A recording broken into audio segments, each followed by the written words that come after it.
പീഡിപ്പിച്ച വ്യക്തിക്ക് ഗോട്ട് മിൽക്കും ഷാമ്പുവും ചെരുപ്പും ഒക്കെ ഏതെങ്കിലും സ്ത്രീ മേടിച്ചു കൊടുക്കും?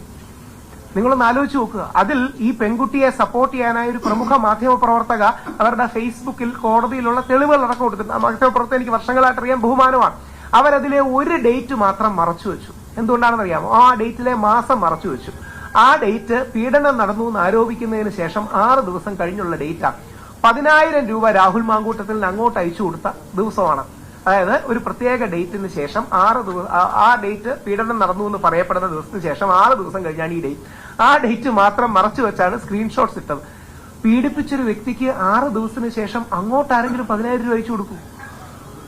ബലാത്സംഗം ചെയ്ത് തുപ്പി മുഖത്തടിച്ചു പറയുന്ന കഥകൾ നിങ്ങൾ ആലോചിച്ച് നോക്കണം. ബലാത്സംഗം ചെയ്തു, തുപ്പി, മുഖത്തടിച്ചു, ഉപദ്രവിച്ചു. പിന്നെ ഈ സമയത്ത് ചോദിക്കാൻ പാടുണ്ടോ എന്നറിയില്ല, വളരെ വിനയത്തോടെ ചോദിച്ചോട്ടെ, ഒരു ശാസ്ത്രീയ ഭ്രൂണം കയ്യിലുണ്ടെന്നായിരുന്നല്ലോ ആദ്യം പറഞ്ഞിരുന്നത്. ഓർമ്മയില്ലേ ആദ്യ ദിവസം വന്ന വാർത്തകൾ? ആ ഭ്രൂണം എവിടെ? ആദ്യ ദിവസം വന്ന വാർത്തകളിൽ പഴയ കേസ് പോലെയൊന്നുമല്ല, ശാസ്ത്രീയമായി ഭ്രൂണം കയ്യിലിരിപ്പുണ്ട്. ഞാനെല്ലാം അത്ഭുതപ്പെട്ടു, അതെങ്ങനെയാണ് ഉണ്ടാകുക? ഇപ്പൊ മാസങ്ങൾക്കോ വർഷങ്ങൾക്ക് ശേഷം നടന്ന കാര്യം, അതൊക്കെ എവിടെ? ശരിക്കും നിങ്ങൾ മീഡിയക്കാരെ പോലീസുകാരും പരാതിക്കാരും ചേർന്ന് പറ്റിക്കുകയാണ്.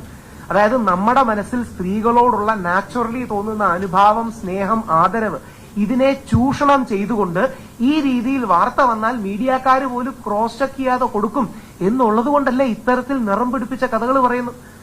പഴയതുപോലെയല്ല, ശാസ്ത്രീയമായ ഭ്രൂണം കയ്യിലുണ്ടെന്നൊക്കെ പറഞ്ഞ് എന്തൊക്കെ കള്ളമായിരുന്നു.